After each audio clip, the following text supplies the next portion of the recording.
Before the darkness of the labyrinth, before the echo of hooves on stone, before the wound in the earth that swallowed hope whole, there was quiet, a still sea. A kingdom gleaming beneath the Mediterranean sun, and a King Minos standing proudly at the threshold between mortals and gods. Crete in the Bronze Age was no ordinary island. It was the jewel of the Aegean ships, gliding from port to port, carrying purple dye, olive oil, artisans skilled in gold, priests who spoke in symbols of bulls and spirals. A civilization whose power was said to rise with the tide itself. To rule such a place, Minos needed not just loyalty, but divine legitimacy. In the ancient Mediterranean world, a king did not simply govern, he had to prove the gods stood behind him. Without divine favor, even a throne of gold would crumble like wet clay. And so Minos prayed to Poseidon, earth-shaker and lord of the sea, whose trident could lift islands from the deep or cast them under the waves. Forever. Send me a sign, Minos begged. Let Crete know my rule is blessed. I will honor you with sacrifice. The god answered, and what he sent was breathtaking. Out of the foam rose a magnificent white bull, radiant and powerful, snorting steam into the salt air. Its coat shone like sunlit marble. Its hooves struck sparks. The priests whispered, a sign, a covenant, a king chosen by Poseidon. Minos was declared the rightful ruler of Crete, but Poseidon's gifts always come with expectations. Minos promised to sacrifice the bull back to the god, an offering that would maintain balance between heaven and earth, ruler and ruled, promise and power. He did not keep his word. The bull was too beautiful, too rare, a living symbol of Minos's glory. He thought he could deceive a god. He thought power once granted could never be revoked. In Greek myth, that assumption always leads to catastrophe. Poseidon's anger was not a firestorm or a tidal wave. It was something slower, more intimate. It slipped into the palace like a silent curse. It crept into the heart of Queen Pasiphae, a woman who, until that moment, was known for her wisdom, her loyalty, and her lineage, daughter of Helios, the sun. Suddenly, she was struck by a desire no mortal should endure, an unnatural, humiliating divine punishment. She yearned for the bull. This was not love, but torment. Greek myths often cloak divine vengeance in uncomfortable forms to violate not the body, but dignity, sovereignty, and sanity. Pasiphae fought it, prayed against it, but gods in myth do not release mortals from their punishments simply because they beg. Her desperation led her to Daedalus, the most brilliant craftsman the world had known. A man whose genius defied limits, whose inventions seemed almost alive. Daedalus designed a hollow wooden cow, covered in real hide, placed where the bull grazed. Pasiphae climbed inside. And the union that followed brought forth a child who was anything but a child. When the queen gave birth, her screams were not the cries of a mother, they were the cries of a woman, realizing the gods had rewritten her fate. What emerged had the body of a human, but the head of a bull fury housed in flesh, hooves capable of crushing bone, a voice that roared instead of cried.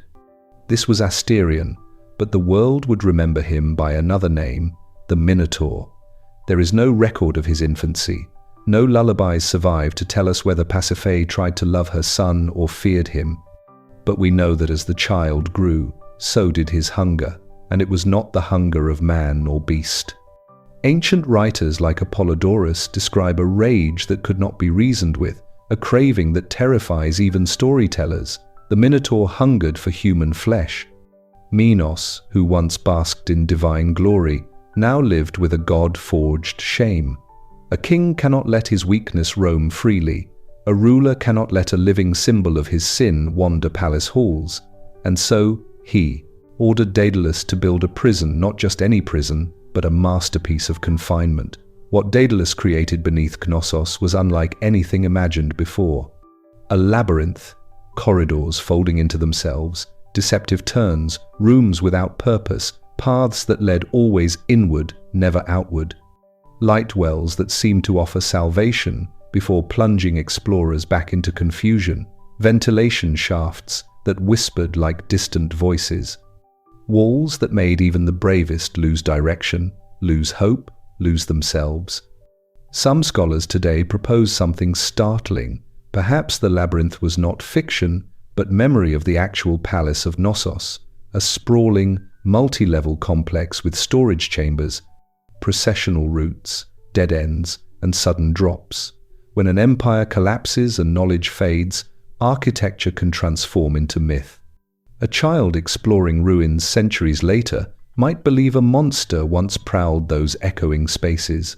The Minotaur was sealed inside, its bellows rumbling beneath the floors. A reminder that the sins of kings do not vanish, they are buried where no one will find them unless they are fed. As the creature grew in power and rage, so did the fear around it. Language itself seemed to warp around the monster. Minos' bull, the devourer, the beast of Knossos.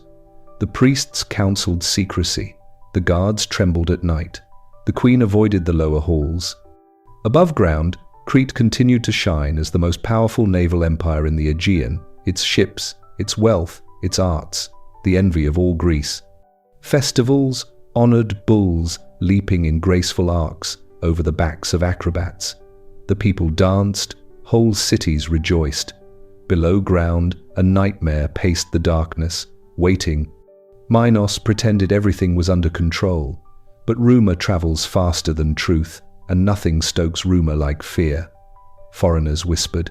Sailors brought stories to distant shores. A monster beneath the palace, a kingdom that fed its own to survive, a king who defied a god. Crete's glory had a crack in its foundation, one that would grow, one that would eventually swallow the island in myth and history alike. And yet, this is only the beginning. The labyrinth is patient. The Minotaur has all the time in the world. Tonight, you have heard how the beast came into being, how divine punishment took shape in muscle and horn, anger caged under stone. But the labyrinth story does not stop here. We have not yet spoken of Athens, of tribute, of a hero who would step voluntarily into the darkness, to face not just a monster, but a truth no king can bury forever. The labyrinth awaits. Divine right and dangerous promises. Crete's power did not rise from stone alone. Its foundations were laid in belief that its kings were chosen not by men, but by gods. And no god weighed more heavily on Crete than Poseidon, shaker of the earth, master of the ocean's fury, and lord of all creatures that breathed salt and foam. Minos' rule, like the tides, depended on Poseidon's favor. The white bull had been that favor, a radiant sign that the sea god had selected Minos as the rightful ruler. In the Bronze Age Aegean, divine endorsement was not a metaphor, it was currency. A king's legitimacy could be seen in the bulls grazing temple fields, in the horns that crowned palace roofs, in the rituals that marked the changing of seasons. Archaeologists, uncovering Knossos, found symbols of bull power everywhere. Great stone horns carved into parapets, frescoes showing priests and priestesses in ecstatic ceremonies, objects fashioned from bull-shaped riter vessels used to pour libations to the gods. The bull was strength, fertility, kingship. To control it was to control nature itself. But Minos' decision to keep Poseidon's bull alive, to parade it as his personal triumph, rather than offering it back in sacred sacrifice, fractured that control. A cracked promise is never silent. It echoes. It echoed in Poseidon's wrath. It echoed in the transformation of Pasiphae's fate. And it echoed in how Minos faced the consequences, not with humility, but with defiance. Divine punishment births not only a creature, but a crisis of authority, of image, of identity. Minos feared what the Minotaur represented, a visible, roaring testament that the king had failed his gods. A ruler's reputation is a fragile thing. It can rule 1,000 hearts one day and crumble to dust the next. He could have confessed error. He could have sacrificed his pride.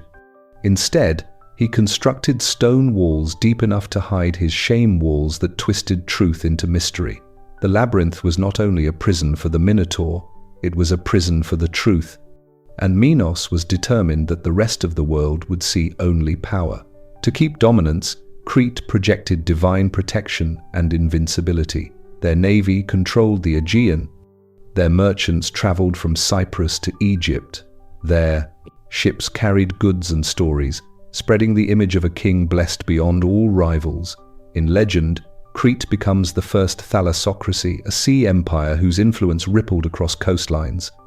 But what happens when a king must prove his divine right again and again because he knows it is slipping? Minos commanded that festivals be held in Poseidon's honor, spectacles celebrating bull leaping, where young acrobats vaulted over living bulls with breathtaking precision. To outsiders, this was evidence of Crete's mastery over the sacred animal. To insiders, perhaps it was a desperate attempt to appease a god who had already withdrawn his blessing. The rituals grew louder. The bulls leaped higher, and beneath the palace, the Minotaur's hunger deepened. There is a detail preserved in later storytellers, one that feels small but reveals much. The Minotaur, they say, was given the name Asterion at birth. It means starry one, a name often associated with divinity.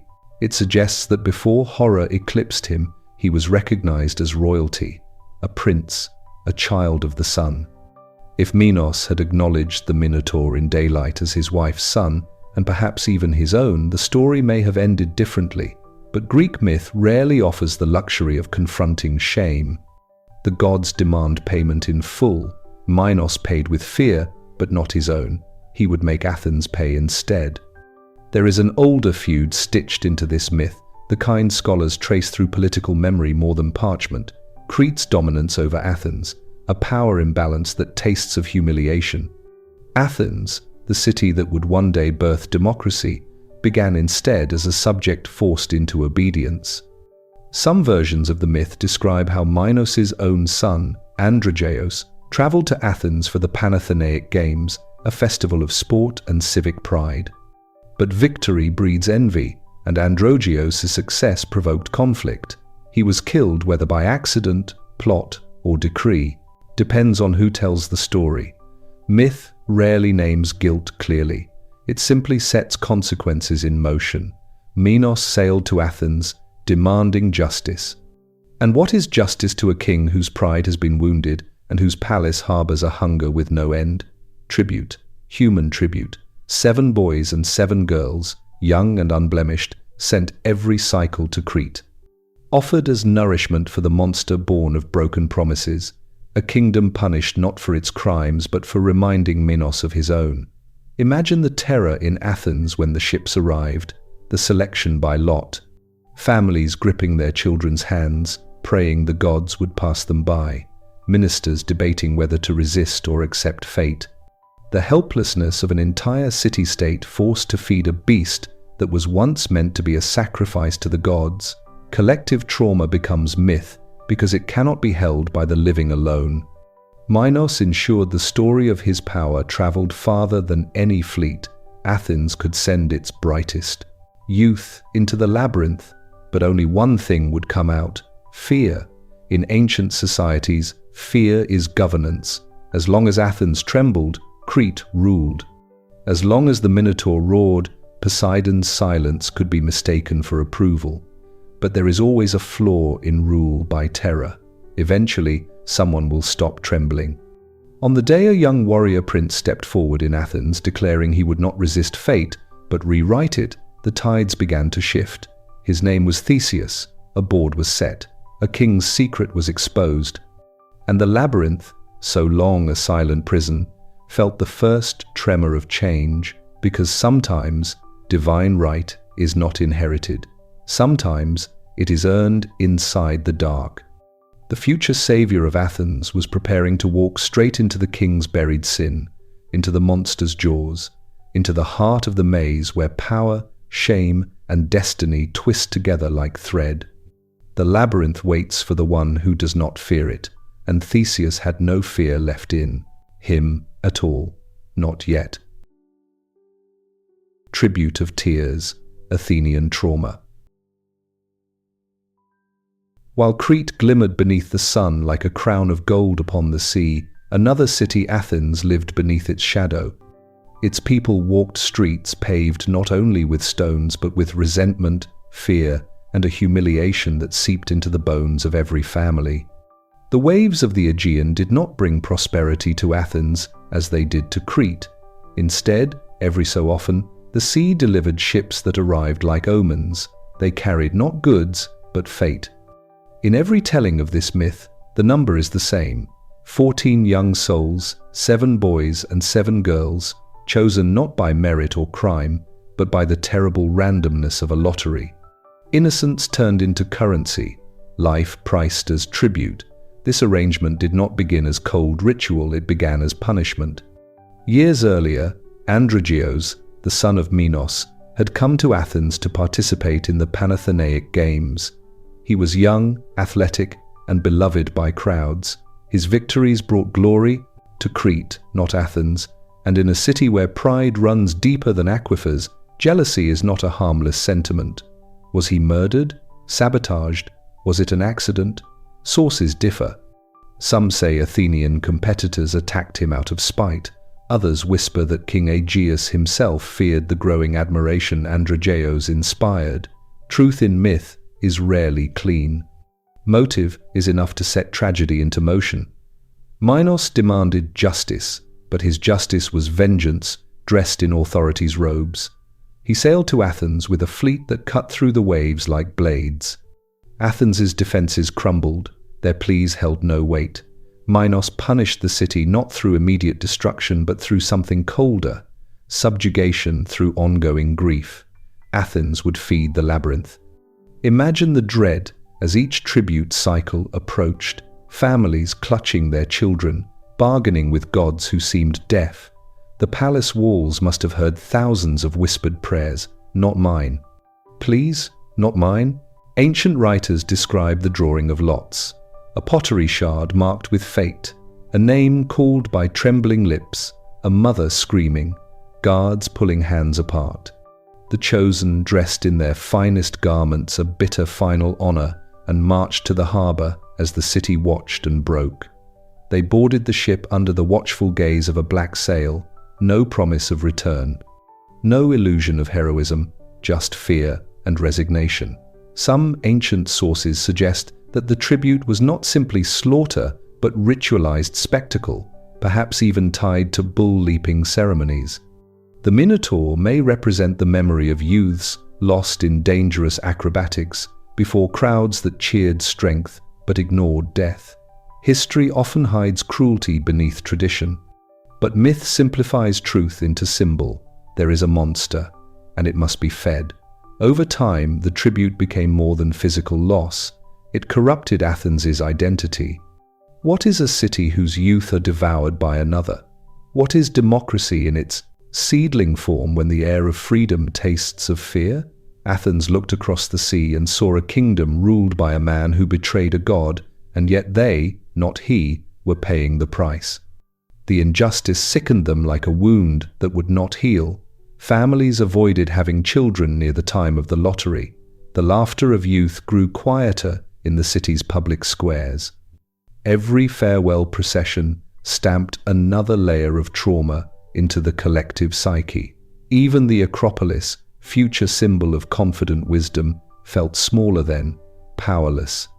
Kings are measured not by the crowns they wear, but by the shadows they cast. Minos' shadow stretched from Knossos to Athens, and it swallowed dreams whole. One man watched this unfold year after year. Theseus, son or perhaps adopted son of King Aegeus. Raised with the knowledge of his noble lineage, Theseus grew up hearing the cries, seeing the tears, and witnessing the despair of his people. He understood something fundamental. A city cannot thrive if its future is ferried away in chains. Most princes inherit battles.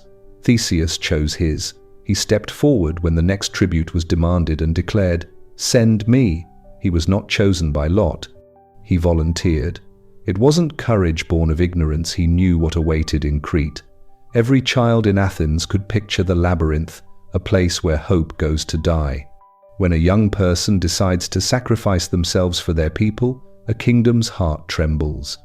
Yet Theseus's declaration did not cause fear. It caused the faint flicker of something Athens had not felt in a long time. Hope. Aegeus was torn. What parent would send their son into a monster's jaws? But Theseus insisted. He promised he would destroy the Minotaur. He promised he would end the tribute. He promised that Athens would no longer bow its head to a king who fed his shame with the blood of others. But he also promised something else, a promise that would haunt this story long after the Labyrinth was silent. He told his father he would signal his survival. The ship, carrying the doomed, always raised black sails, symbols of death already accepted. Theseus swore that if he defeated the Minotaur and lived, he would return with white sails, the color of triumph and new beginnings. Aegeus clung to that promise like a final lifeline, and so the ship departed. 14 young Athenians standing at the bow, staring toward the horizon where destiny waited. The city watched from the cliffs, 1,000 breaths held in the salt wind, until the ship became no more than a fading shadow among waves. In that moment, Athens was united by a single feeling. Either Theseus would return a hero, or Athens would never see its future again. Deep beneath Knossos, the Minotaur paced. Its hunger sharpened across the years like a blade whetted against bone. It had never met a challenger who willingly sought death. It had never known fear. But something was changing in the labyrinth, not within the walls, within the world. A king's hidden sin, a monster forged by a god, a hero sailing into darkness. Some stories evolve slowly. This one rushes toward its center like a heartbeat quickening. The labyrinth had waited long enough. It would soon be fed again. But this time, the meal had teeth. The girl who changed everything. The journey from Athens to Crete was long enough for fear to settle into the bones of every youth aboard. The sea that glittered under sunlight by day became a dark mirror by night, reflecting faces paled by dread. Theseus stood among them, not as a prince above the doomed, but as one of them. He spoke little, relying instead on presence to reassure those who trembled. In silence, he carried a promise heavier than armor, to turn terror into liberation. When Crete's coastline finally rose from the horizon, mountains like jagged guardians, the great palace of Knossos crowning the land, the Athenians found themselves stepping into a different world. This was no ordinary kingdom. The air itself felt ceremonial, fragrant with incense and salt, tension and grandeur intertwined. The Cretan guards greeted them not with cruelty, but with spectacle. They were led through corridors alive with color walls painted with dolphins leaping through azure waters, bull leapers frozen in mid-flight, priestesses clad in flowing garments, their bare breasts symbols of confidence and power. Everything here suggested order, beauty, and divine favor. Theseus felt it like a challenge. How can a place so radiant hide such deep darkness? But beneath that elegance, the palace was a labyrinth in its own right, passages that twisted unexpectedly, chambers stacked upon chambers, stairways leading up only to descend again, light wells that pierced the heart of the structure like spears driving through stone. Archaeologists today believe that for foreign eyes, Knossos must have felt like a puzzle, a maze before one ever reached the real one. Among those watching the procession was a woman whose gaze did not shy away from the Athenians' fear. Ariadne, daughter of Minos, priestess of the goddesses revered in this land. In many tales, she is defined by love at first sight the moment her eyes fall upon Theseus. But perhaps the truth is deeper. She saw in him something Crete had not shown her before: defiance, integrity, a refusal to bow. Ariadne was not sheltered from the labyrinth's secret. She heard the roars. She knew the purpose of the tribute. She understood that her father's rule, dressed in sacred ritual, hid a crime that bled into the earth itself. It weighed on her like a chain invisible to all but the conscience. When she saw Theseus walk, unflinching, into the palace halls, daring to stare at the king who demanded sacrifice yet feared truth, something stirred in her. Hope, perhaps. or the recognition of someone who might succeed where others had become silence. Later in Greek literature, especially in Baals, catasterism myths, Ariadne is honored as a figure of wisdom. Ovid writes of her with a tone of wonder, as though even poets cannot contain the force of her choice. She was no passive maiden. She was a woman of knowledge, keeper of mysteries, conversant with labyrinthine rites that the rest of the world could only guess at. She approached Theseus secretly, guided by intuition and perhaps divine whisper. In the quiet depths of the palace, she found him preparing himself not as a warrior surrounded by arms, but as a man preparing for a journey inward. She asked him if he truly intended to face the Minotaur. Theseus did not answer with bravado, he answered with certainty. He would either end the terror or join the bones hidden in the maze. Ariadne watched him closely, and something ancient passed between them. A belief in change, a risk worth taking, a fate worth rewriting. She revealed to him the labyrinth's greatest truth. It is not walls that trap the doomed, but disorientation. Many entered with strength, only to lose meaning, direction, purpose. It was despair, more than claws or horns, that killed.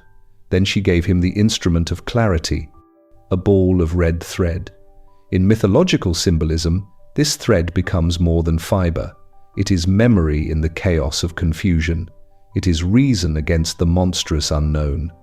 It is a lifeline back to humanity when the mind unravels.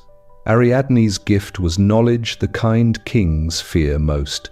She instructed Theseus, "Fasten the thread at the entrance, unravel it behind you, and no matter what horrors you face, no matter how the walls twist, you will not lose yourself in the dark." Daedalus himself had crafted this secret, and Ariadne wielded it against her father's silence. She broke the cycle not with a sword, but with a choice. This moment is pivotal not just mythologically, but symbolically. For centuries, scholars have seen Ariadne as more than helper or lover.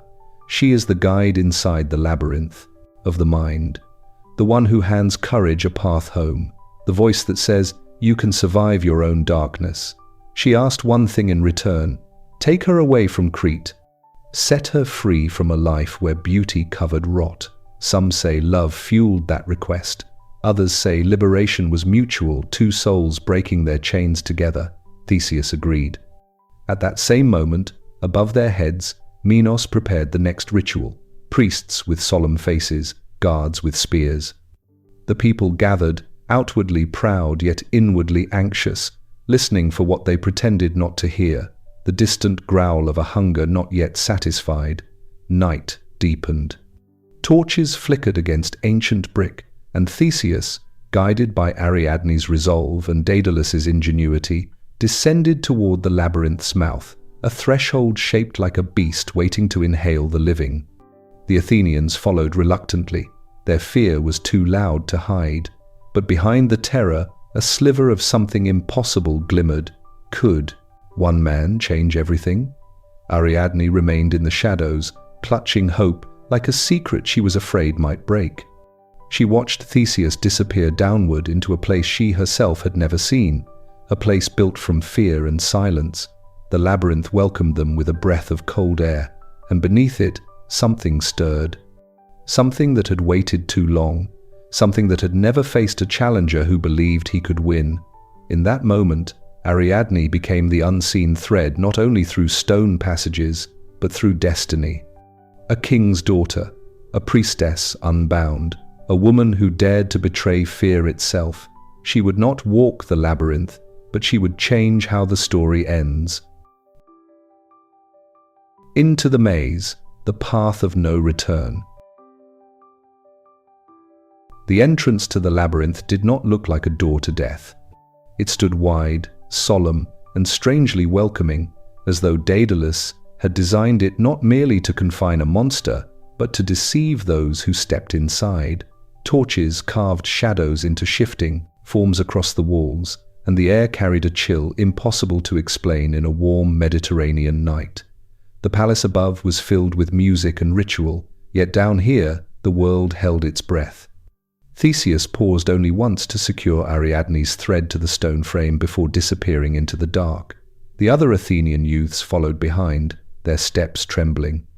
Each strand of thread, unwound, like a lifeline mapping a route back to sunlight, should sunlight ever be seen again. Scholars often debate how Daedalus built this place. Some believe the labyrinth was a symbolic exaggeration of the sprawling palace above Knossos itself, with its 1,300 rooms arranged in dizzying complexity, staircases that shift direction unexpectedly, and storerooms stretching deeper than any visitor expected. Others argue it may reference ritual spaces beneath the palace chambers where initiations blurred fear and enlightenment. But the myth has always been clear.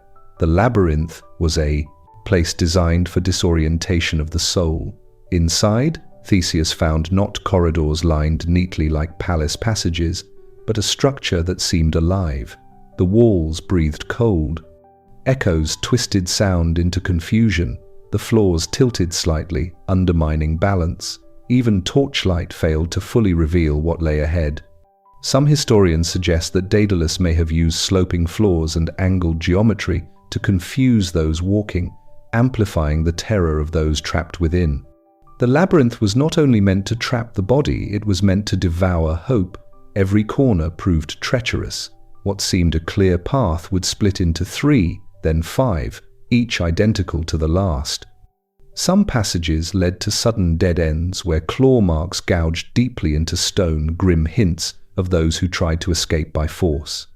In other sections, bones lay scattered, not many, but enough to prove that the labyrinth's hunger was real. The Minotaur did not eat neatly. The Athenians whispered prayers, careful not to raise their voices. Every sound seemed to stretch too far. Footsteps multiplied. Breathing echoed monstrously. Fear in a labyrinth grows faster than courage, and the dark makes imagination its ally. Theseus spoke softly to keep them together. He had seen fear before, but this was different. This was engineered fear. A structure built to turn the human mind against itself. Each new turn reminded Theseus of something Ariadne had warned him. The labyrinth has no memory of light. That truth pressed heavily now. The world before this place began to feel distant, unreal, like a fading dream. Even time lost meaning. How long had they walked? Minutes? Hours? The mind in darkness stretches or collapses time as it pleases. In the distance, a low rumble shook the floor. At first, the Athenians froze. Then the noise came again closer. A sound between a roar and the grinding of stone. It rattled the ribs. It was unmistakable. The Minotaur was awake, ancient. Writers described the creature's bellow as something so powerful it made men forget their purpose. Such roars shook more than air, they shook resolve. To hear that sound in the dark was to know one simple truth: you are hunted. The Athenians clung to Theseus as to the only part of reality not warped by terror. When they reached a widening chamber, Theseus motioned for them to remain hidden. His plan was not to lead them into danger, but to face it alone. The thread would guide them back if he failed. If he succeeded, he would return. His steps slowed, his breathing deepened. He loosened his grip on fear, the way a warrior loosens a strap on a shield. Daedalus had built this prison. Poseidon had shaped its monster. But Theseus? He would shape its end. In Greek storytelling, the labyrinth represents more than walls. It represents the hidden parts of the human mind. The Minotaur became not only a beast to slay, but a shadow to confront the violent instinct that civilization tries to bury under temples and law. To defeat the Minotaur was to defeat the terror each person harbors within. Theseus walked toward the sound, every muscle attuned to the environment. His footsteps barely made a whisper. Torchlight flickered violently against walls scarred by horns and fists. The smell of decay thickened the closer he came to the center. Then he saw it. A hulking figure, half-formed in darkness, breath like steam, muscles coiled and rippling, eyes reflecting fire, horns rigid and sharp as vengeance. The Minotaur was not simply monstrous, it was majestic in its horror, a creature that should not exist, and yet did with undeniable presence. It turned its head slowly, sensing the living intruder. Its voice, when it roared again, shook dust from the ceiling. Theseus did not flinch. For a heartbeat, time held them motionless, two beings molded by the same mythic forces, born from pride, fate, and sacrifice, both trapped by the choices of kings. Then the Labyrinth inhaled, the Minotaur charged. There are many poetic versions of this fight in classical literature. Some say Theseus used sheer strength and skill granted by Athena. Others say cleverness guided his strikes. All agree. The clash was brutal, echoing like thunder through stone arteries. Horns scraped rock, fists struck muscle and bone. Breath came sharp. The Minotaur's rage was a storm that had brewed for years without outlet. But Theseus did not fight with hate, he fought with purpose. He waited for the beast to lower its head. He dodged left. He seized the horn and leveraged the creature's momentum. When the moment opened, he struck not wildly, but decisively, driving blade and strength into the vulnerable place beneath the skull. The roar that followed was not rage, but bewilderment, as if the monster asked why fear had stopped feeding him. When the Minotaur fell, the Labyrinth trembled as if mourning its master.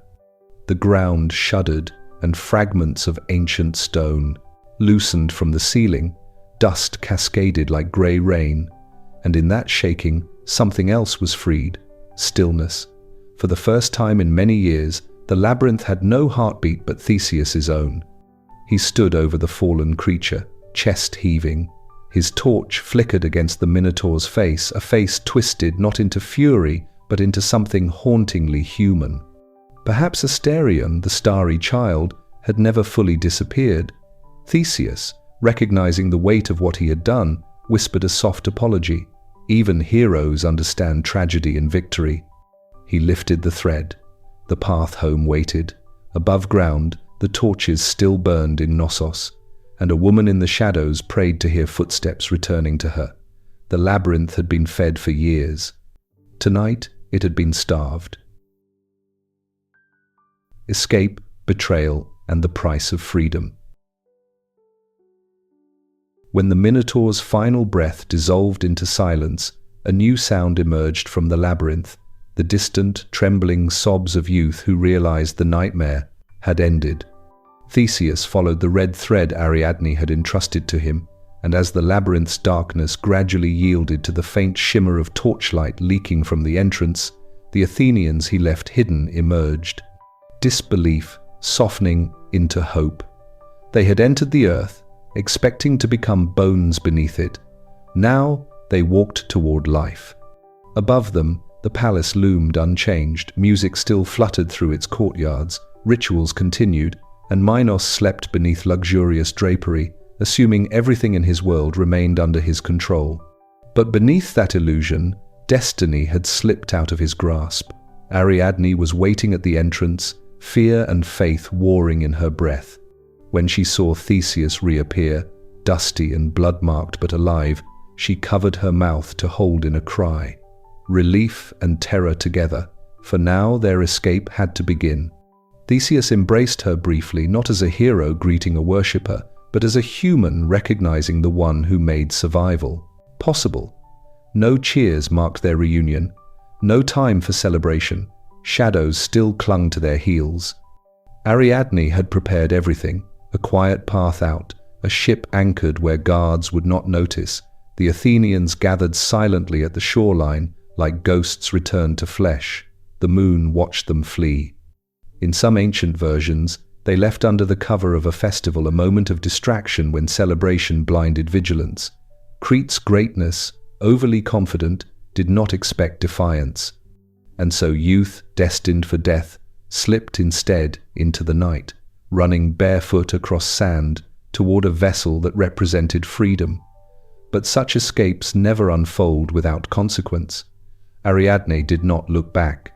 Leaving the land of her birth, the palace of her childhood, the father whose power had shaped her world, she chose truth over legacy. It was a betrayal written not in spite, but in courage. A choice that carried the weight of every innocent blood drop spilled under her father's reign. Once aboard, Theseus unfurled the sails, wind filling fabric like lungs breathing hope. The ship cut through black water, leaving Crete behind. For a moment, the world felt suspended, no labyrinth, no Minotaur, no tribute, only sea, sky, and possibility. The Athenians gathered close, not speaking, listening to the waves as if they could erase trauma. But myths, unlike moments, do not allow peace to linger.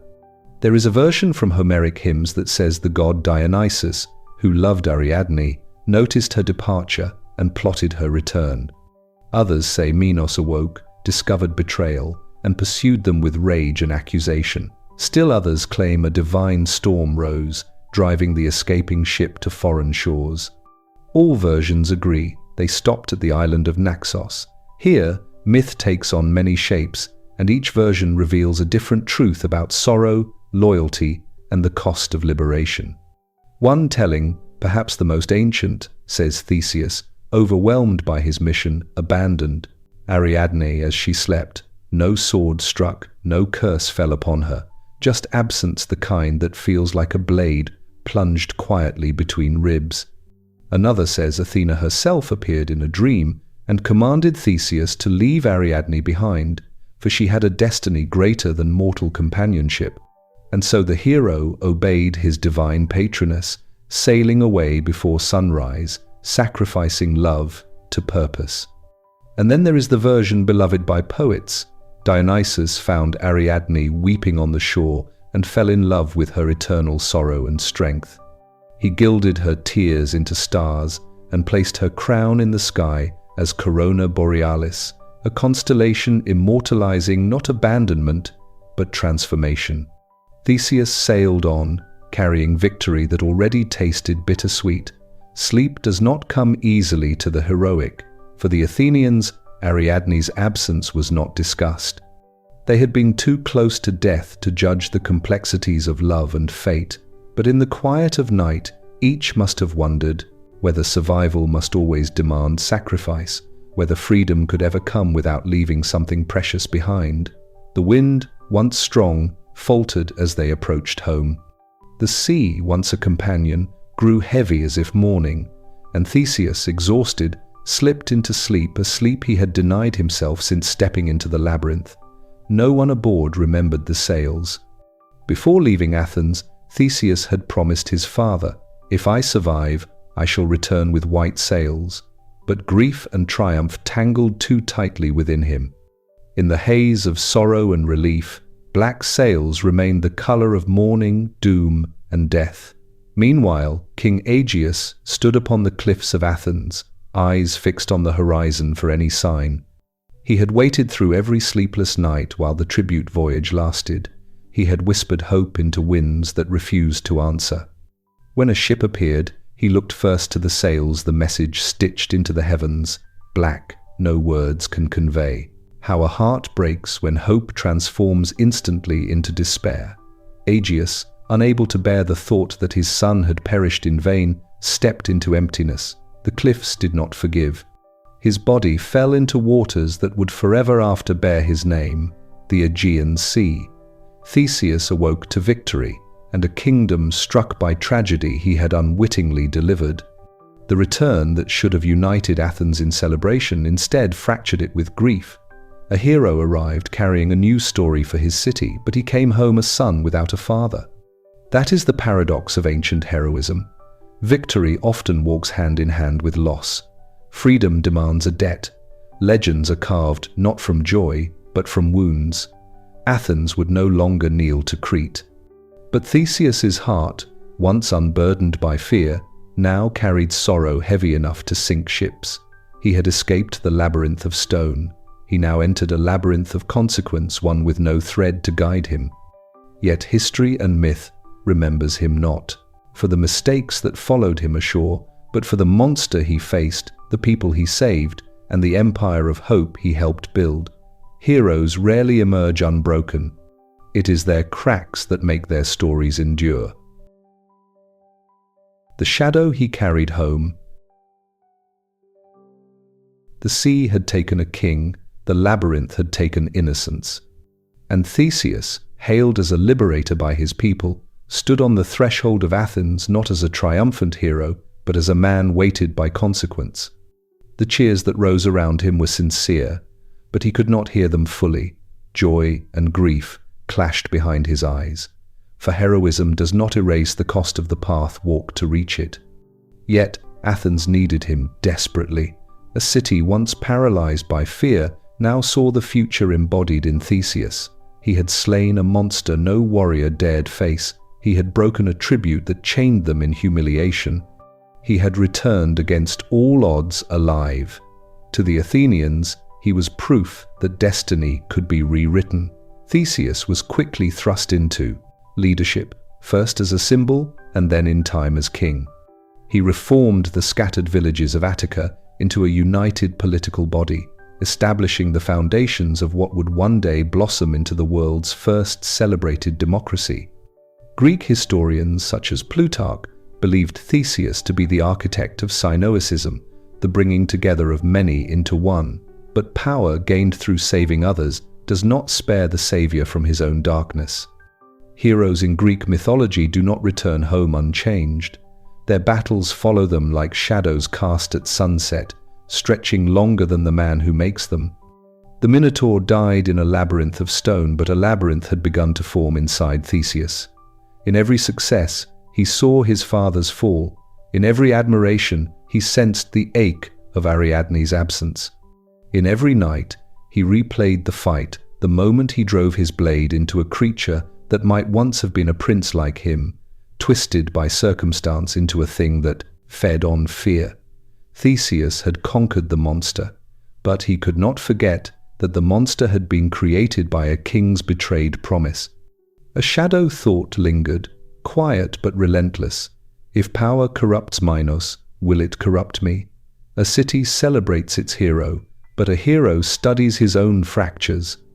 There is a detail that ancient records preserve with startling honesty. Theseus did not govern alone. He shared authority with the Athenian people, establishing a balance unseen elsewhere in the Greek world at that time. It was as if he feared absolute power, the kind that built labyrinths not beneath the earth, but beneath justice itself. Still, fate in Greek myth is not swayed by noble intentions. As Theseus built a new Athens, old fears transformed into new challenges. Power invites rivals among enemies and friends alike. The very people he saved sometimes doubted him. For when a city grows strong after long weakness, ambition multiplies like wildfire. Theseus began to feel, increasingly, apart from those around him, too human for the pedestal they placed him upon, too responsible for the lives he carried on his conscience.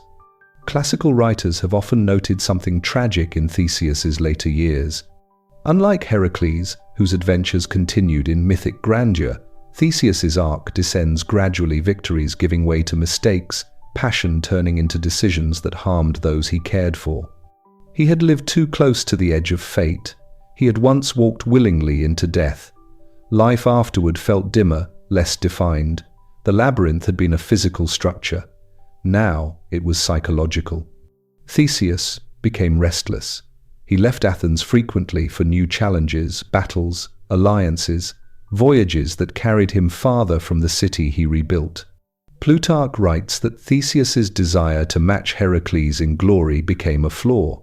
He needed danger not to protect others, but to quiet the noise inside his mind.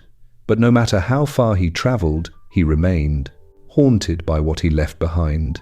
Ariadne's face on the shore of Naxos, abandoned, betrayed, or sacrificed to divine command, depending on which poet you believe lingered behind every victory.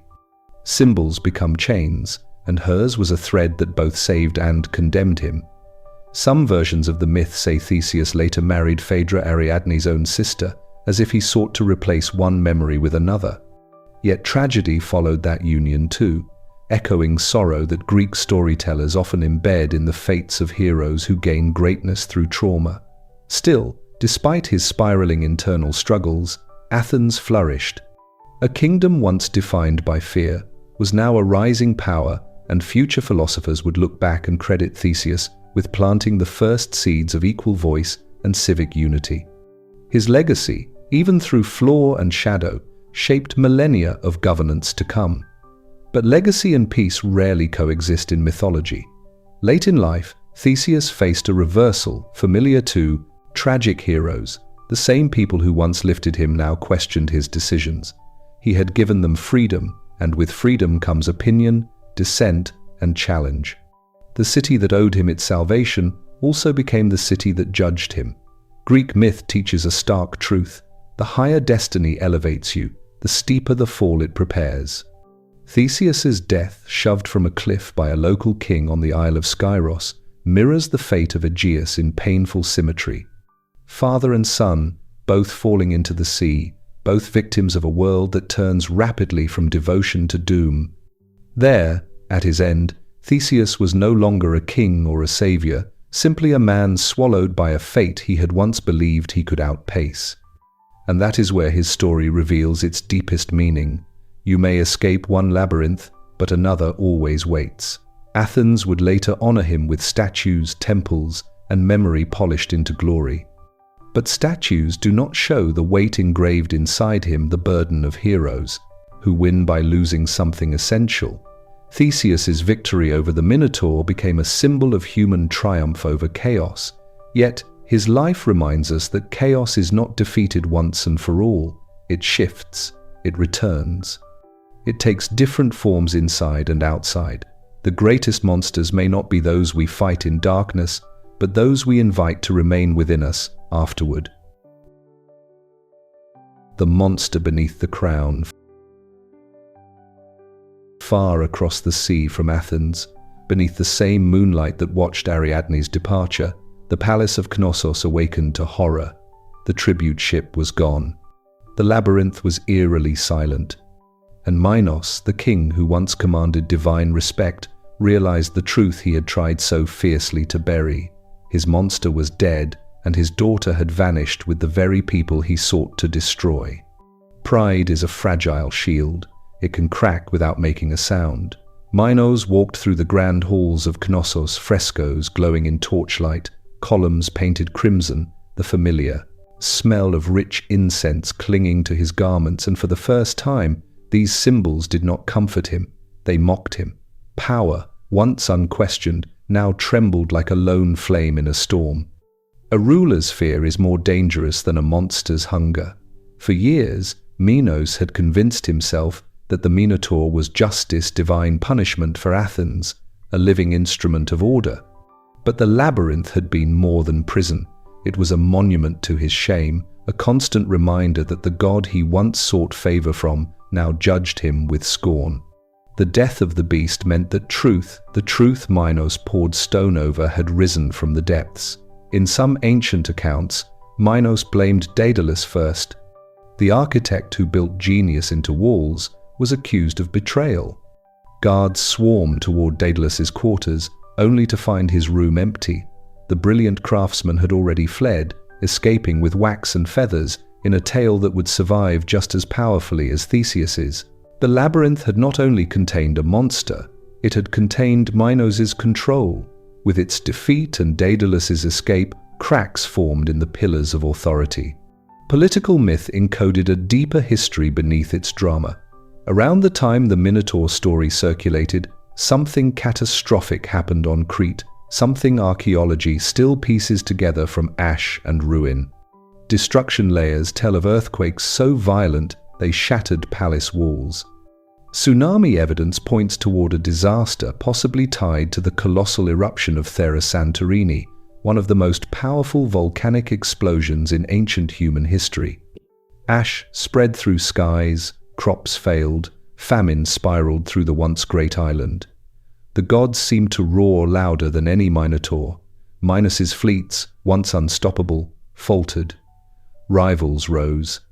Trade networks fractured. Wealth that fueled the palace economy drained away. Terror no longer came from Athens, it came from the trembling earth beneath. Crete's feet. In myth, kings fall because of divine displeasure.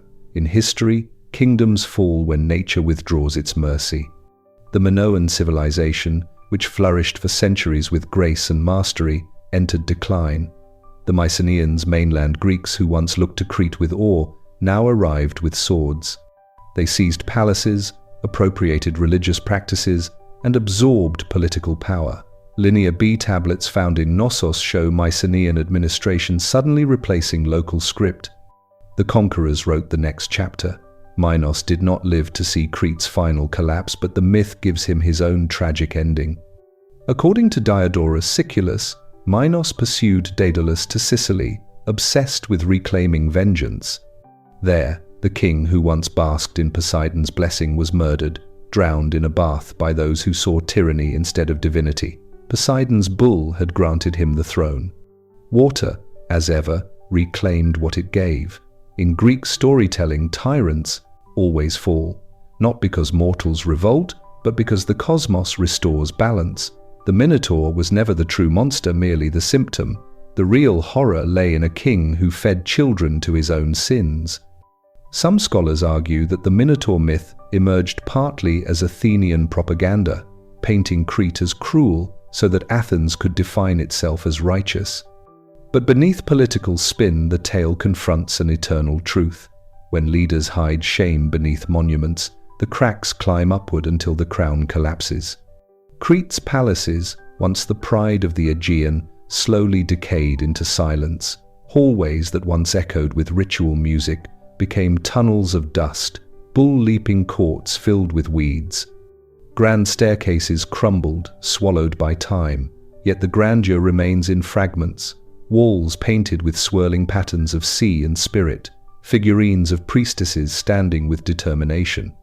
Storerooms large enough to sustain an empire. These remnants reveal a culture that thrived not on war, but on artistry, celebration, and maritime mastery.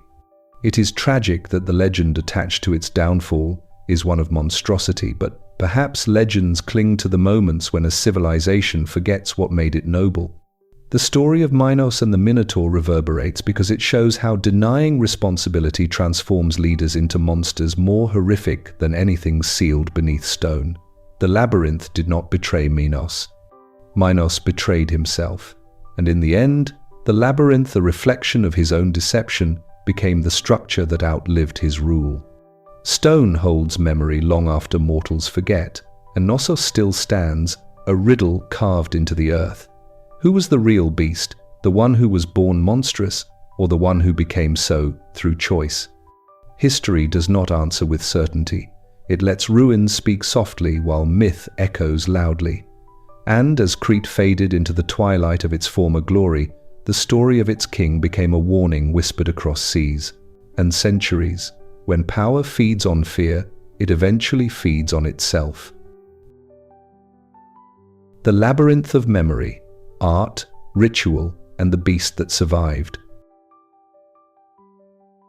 Long after the Minotaur's body lay still within the winding heart of the labyrinth, the monster did not die. It lived on in whispers, in painted pottery, in rituals that outlasted empires.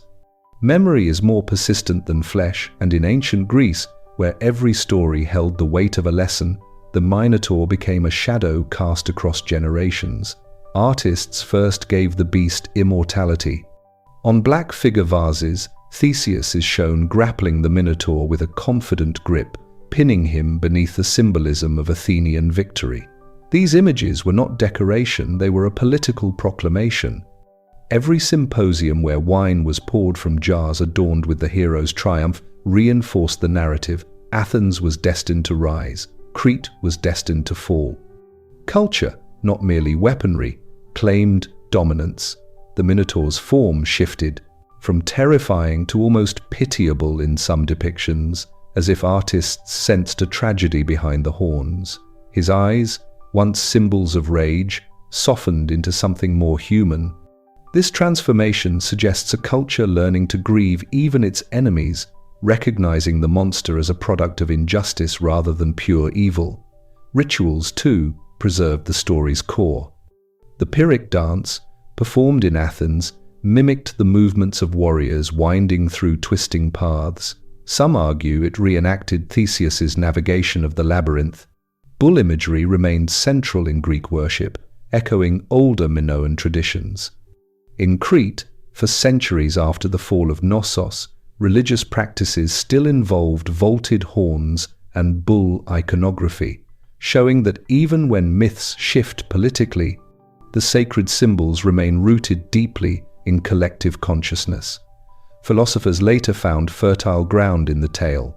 The labyrinth became a metaphor for the human psyche, the entangling web of fear, desire, and identity. The Minotaur became the shadow self, as Carl Jung would much later articulate the part of us we suppress, deny, or fear. Theseus's journey into darkness, guided by Ariadne's thread, resonated as the archetype of confronting internal monsters in order to truly emerge whole. But this interpretation is not born of modern minds alone. Ancient thinkers, such as the Neoplatonists, believed the labyrinth to symbolize the soul's journey through material confusion toward divine clarity. Ariadne's thread was likened to philosophical reason, the mind's ability to guide itself through illusion toward truth. Even religion adapted the myth to its own teachings. Christian writers compared Theseus to Christ, the savior who descended into the darkest depths to conquer the beast of sin. The Minotaur became a symbol of humanity's fallen nature, grotesque yet tragically familiar. The labyrinth became the world itself, perplexing, punishing, full of spiritual dead ends. These parallels reveal a deep truth: myths survive because they continue to explain us to ourselves. Across lands far beyond Greece, labyrinths appeared in design, carved into cathedral floors, traced into medieval gardens, etched into manuscripts. Pilgrims walked them not to reach a physical center, but to journey inward. The very shape, a single, coiling path, symbolized reflection rather than confusion. It was the ancient maze reborn as meditation. The Minotaur, too, found new shapes. Middle Eastern tales speak of bull-headed guardian spirits. European lore speaks of monstrous hybrids lurking in forests placed at the edge of the known world. Cultures that never met Minos still told stories that resembled his. Fear travels farther than trade. Greek dramatists also reshaped the myth. In Euripides' tragedies, Ariadne's abandonment becomes the emotional core, the hero's moral wound. In Plutarch's histories, Theseus's political evolution becomes the focus, the myth reinterpreted as national propaganda. Yet through all retellings, one theme persisted: monsters are made, not born. When craftsmen find bones in Crete today, they analyze cut marks that suggest ritual slaughter offerings to gods rather than proof of cannibal beasts. Archaeologists find frescoes depicting young athletes springing over charging bulls, dangerous, perhaps deadly, but acts of celebration rather than savagery. These discoveries hint that something real, something human, lies beneath the monstrous story. Perhaps the Minotaur is the memory of children lost in ritual danger. Perhaps the labyrinth is the memory of palace corridors too complex for outsiders to comprehend. Perhaps the beast is the memory of tyranny, a metaphor wearing horns. The myth endured not because of its horror, but because of its questions. What do we do with the parts of our nature we'd rather bury? What happens when leaders place pride above people? How far will a society go to hide the truths that shame it? These questions outlive kingdoms. They outlive walls. They even outlive stories told around firesides. The labyrinth and the Minotaur remain powerful because they belong not only to Crete and Athens, but to every human who has walked into a fear, hoping to find a way out. We remember the beast because we fear becoming him. We remember Theseus because we long for his courage. We remember Ariadne because we need her thread to guide us. In the turning of myth to memory and memory to meaning, the labyrinth has become a mirror, showing us what monsters look like and reminding us that they do not always have horns. Sometimes they look back from within. Ruins and revelations.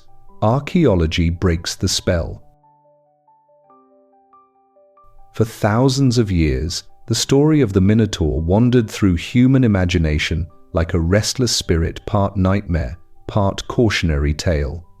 But myths that endure do so because they conceal fragments of something real, and in the quiet dust of Crete, archaeologists began unearthing truths that shimmer like the thread Ariadne once gave Theseus. Illuminations, guiding us through history's labyrinth. It began in the early 20th century, when Sir Arthur Evans arrived on Crete with a belief bordering on obsession that the legend of King Minos and his sprawling palace was rooted in historical memory. Skeptics laughed. A palace so grand it inspired the myth of a labyrinth? A civilization so advanced it ruled the seas?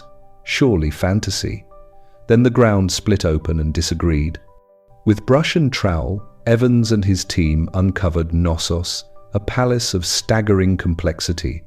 Over 1,300 rooms tangled into levels and corridors that turned upon themselves, storage chambers snaking deep underground, staircases rising and dropping without warning. The deeper Evans dug, the more the architecture seemed to whisper, "Here lies the memory of a maze." Labyrinthine fresco fragments adorned the walls, great horns of consecration crowned parapets. Bull imagery appeared everywhere in ceremonial vessels, pottery, jewelry, even in the very layout of the palace. To enter Knossos must have felt like stepping into the myth before the myth existed. The connection between palace and labyrinth became difficult to dismiss, but discovery did not stop with walls. Linear B tablets, baked accidentally into survival by ancient fires, revealed a powerful, bureaucratic economy. These records, written in an early form of Greek, mentioned offerings, inventories, and ritual practices. They also hinted at a sudden takeover by Mycenaean Greeks, matching the part of the tale where Crete's dominance wanes and Athens' rises. Archaeology confirmed that Crete was no peaceful paradise. It experienced upheaval, violent and natural, that could scar collective memory into myth.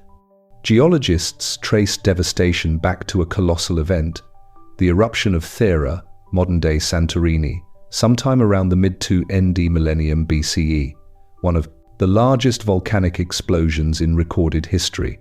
Its ash-blanketed skies, crippled crops, triggered tsunamis, and rattled the stability of Minoan society.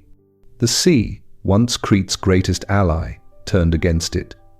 In myth, divine wrath floods stories with monsters. In history, nature punishes without metaphor. Earthquakes also plagued the island. Ruins reveal walls shifted violently, staircases collapsed, storerooms buried under debris. Imagine worshippers in the midst of bull-leaping ceremonies when the ground itself twisted beneath them. Fear feeds myth, especially when disaster arrives again and again. In this light, Poseidon, god of earthquakes and the sea, emerges not merely as a character in the narrative, but as a reflection of natural forces the Minoans could not control. The Minotaur's hunger may have been a metaphor for the uncontrollable pressures overwhelming Crete: famine, invasion, natural disaster, monsters made not of horn and flesh, but of uncertainty. At the same time, human bones found in caves and ritual contexts show that sacrifice was not foreign to Bronze Age Crete. Some remains display cut marks consistent with ceremonial slaughter. This does not confirm cannibalism, but it verifies that death and ritual were intertwined in ways that could seed dark stories. Bull sacrifices, in particular, formed the heart of Minoan religion. Could tales of youths confronting enormous bulls leaping over them before roaring crowds evolve into legends of children sent into a deadly maze? Memory transforms danger into monsters. Fear carves explanation into stone.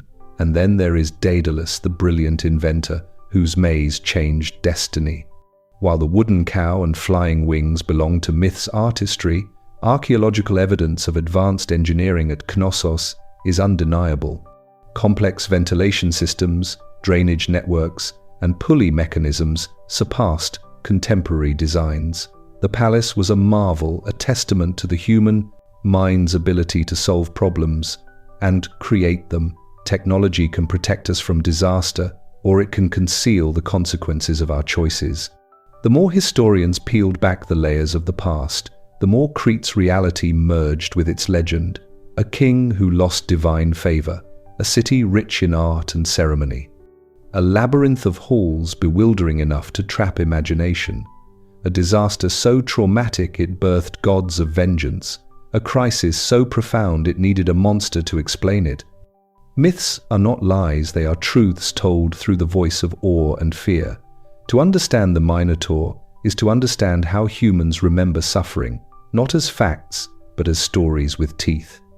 And, perhaps, this is why the labyrinth is more than a structure. It is a symbol of civilization confronting its own flaws. Archaeology hands us the bones of history. Myth gives them purpose.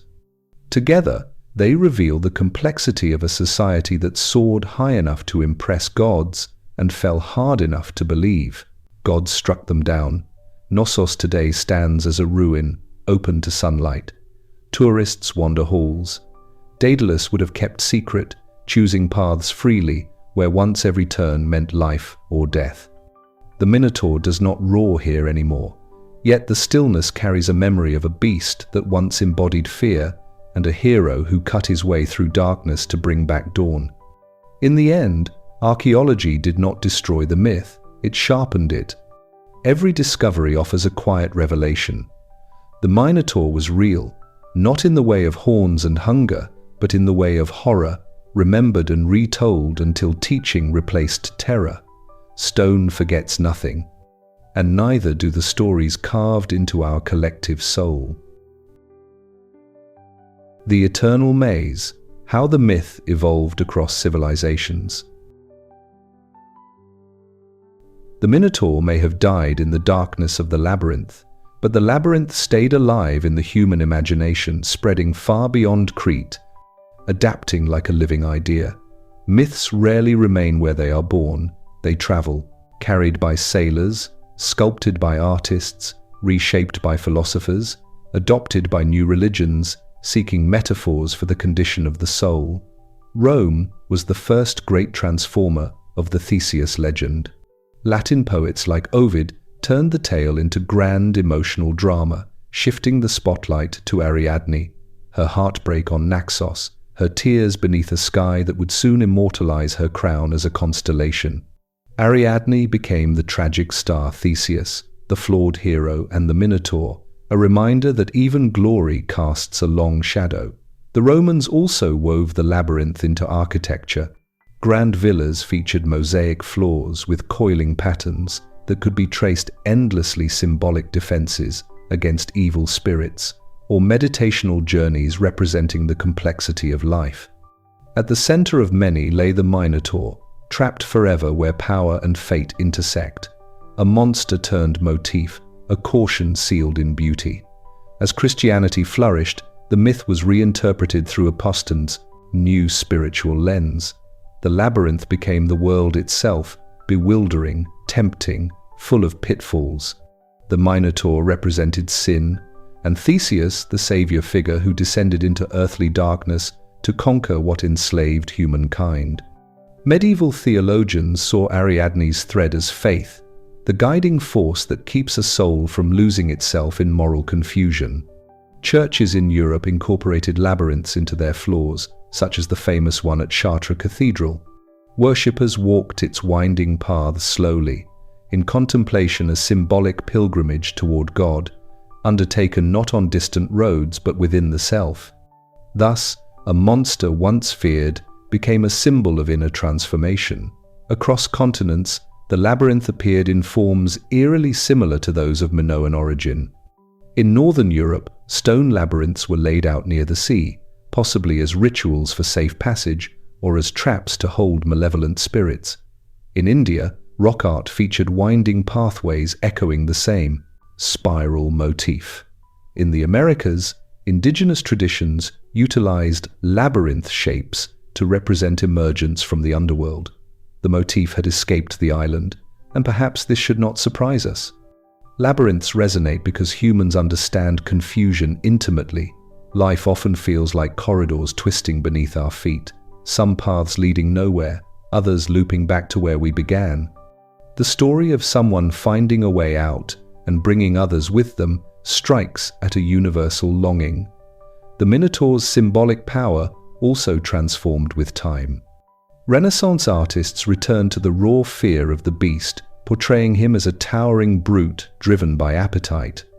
But later thinkers, influenced by new philosophies, saw something tragic in him, a creature cursed for a sin he did not choose, shaped into a villain before he ever understood the word. Who is the monster? The one who feeds, or the one who decides who must be fed? Those questions traveled into modern thought. In the 20th century, author Jorge Luis Borges famously wrote The House of Asterion, a haunting short story told from the Minotaur's perspective. Here, he is lonely, misunderstood, convinced that his labyrinth is a sanctuary, not a prison. His death becomes a release, not a defeat. Borges held up a mirror to readers, inviting them to see the Minotaur not as villain but as victim. Contemporary psychology deepened this interpretation. The Minotaur became a metaphor not for a predator lurking in darkness, but for our own buried fears and traumas, exiled into the mental labyrinth we build to contain what we cannot face. Theseus stands for the part of us that dares to face that darkness, guided by reason, memory, and hope, the red thread that helps us return from confronting the parts of our identity we fear most. Even pop culture refuses to let the myth fade. Video games, films, graphic novels all resurrect the labyrinth as a challenge that demands intelligence, courage, emotional endurance. The Minotaur charges through modern media not as a dusty relic of the ancient world, but as a timeless test. Architecture, too, continues the motif. Garden mazes in Europe evoke the thrill of wandering and discovery. Artists sculpt bull-headed figures confronting modern anxieties, consumerism, alienation, suppressed rage.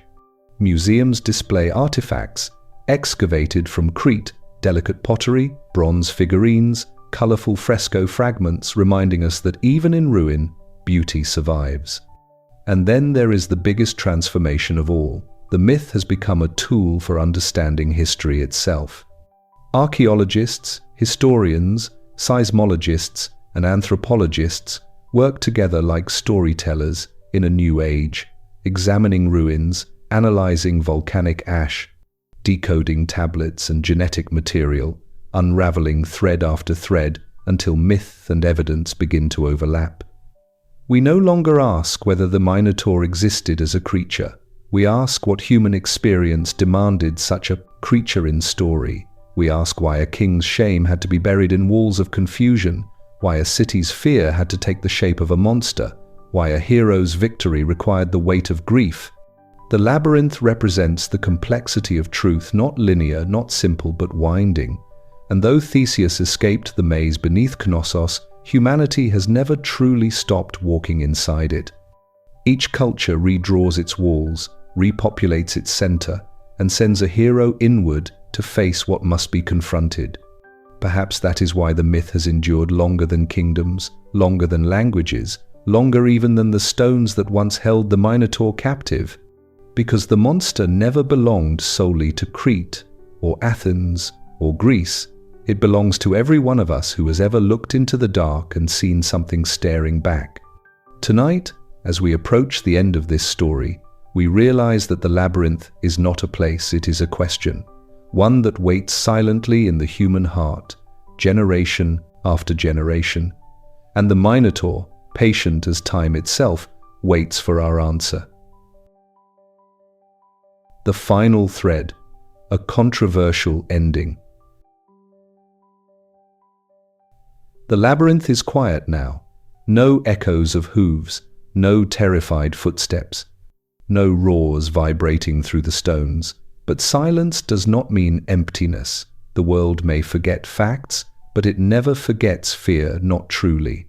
Stories fill the gaps where history loses memory, and the myth of the Minotaur has become one of humanity's most enduring reflections. Before we leave this tale behind, we must confront the final twist that makes it timeless. What if the Minotaur was never the monster?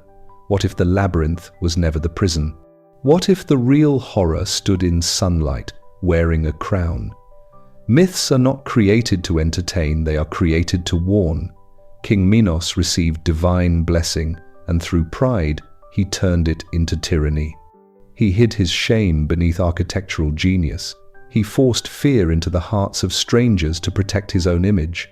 And he, weaponized, a life that never asked to exist as punishment for a crime Minos himself committed. In that sense, the Minotaur is not just a beast in a maze, it is injustice made flesh. It is every secret king's berry, every whisper of guilt silenced inside walls, every mistake a powerful man tries to hide by feeding something or someone else to it. The people of Athens never saw the Minotaur. They saw only the consequences of power misused. They gave their children to a labyrinth someone else built so that a ruler could sleep easier. And still, when Theseus killed the beast, the story did not end in triumph. Aegeus died. Ariadne was abandoned. Theseus himself carried wounds into the remainder of his life, wounds heroes are expected to pretend do not exist. Victory stained with sorrow is the hallmark of every true myth, because reality rarely gives reward without cost. In today's world, we still build labyrinths not of stone, but of bureaucracy, propaganda, and silence. We create monsters out of those we fear, and sometimes out of those we should protect. We label, we condemn, we isolate. And when they finally lash out, when the beast roars after years of darkness, we pretend shock. Perhaps the Minotaur is not only a warning of what a ruler can become, but of what a society can force someone to be. Archaeologists tell us Crete was beautiful, advanced engineering, breathtaking art, complex social structures. Yet beneath that beauty, something collapsed. A civilization that once danced with bulls and worshipped nature descended into fear and sacrifice. Poetry became prophecy. When power grows too proud, the gods or the earth will shake the foundations. Every labyrinth eventually fails. Every monster eventually meets the truth. And yet, humanity continues weaving these patterns. Modern politics hides failure behind spectacle. Architecture becomes vanity. Leaders speak loudly to drown out their quiet guilt. And when the walls crack, when the consequences escape, the innocent are the first to bleed. This myth has lasted so long because its architecture mirrors our own. The labyrinth is the system. The Minotaur is the victim. And Theseus is the hope we beg for when fear has grown too large. But Theseus himself teaches a darker truth. Heroes, once elevated, become vulnerable to the same hubris that created the monster. His abandonment of Ariadne, his later flawed leadership, these are reminders that heroism is not immunity from error. A thread may guide you out of one darkness, but it cannot prevent you from walking into another. So where does that leave us in a world full of labyrinths with no Daedalus to design an exit, no Ariadne to offer guidance, no Theseus to fight on our behalf? Perhaps the answer lies not in choosing who will be hero or monster, but in refusing to build the labyrinth in the first place. What if kings acknowledged their mistakes before walls rose around? What if societies protected their young instead of sacrificing them to tradition? What if those who felt monstrous were given light instead of darkness? There is a reason Ariadne's thread is red, the color of life, connection, love, and memory. It reminds us that escape from fear is not achieved by force alone, but by trust. No labyrinth is solvable unless someone stands at the entrance, holding the other end of the thread. The Minotaur story survives not because of its brutality, but because of what it asks. Who do we lock away? Who do we call a monster? Who do we sacrifice to protect our pride? And what happens when the truth trapped inside finally grows strong enough to break free? We can choose to be Theseus, facing the shadow. We can choose to be Ariadne, offering the thread. Or, if we are not careful, we become Minos, hiding flaws until they devour us. Tonight, we walked through a palace that was once a maze. We traced lines carved by archaeologists into stones shaped by ancient hands. We listened to the roar of a creature that never asked to exist, and we watched a hero emerge victorious, only to discover that victory comes at a price. As we close this story, the labyrinth remains not beneath Crete, but inside us. And the Minotaur? It waits in the dark corners where fear and shame collect dust. But the thread is still there too, a symbol of every moment someone chooses compassion over punishment, truth over secrecy, healing over denial. Because in the end, the most controversial truth of all is this: the Minotaur was never the villain. He was the warning. The villain is the one who built the labyrinth and hoped no one would notice. We notice, we remember, we carry the thread. May we always find the way back to the light.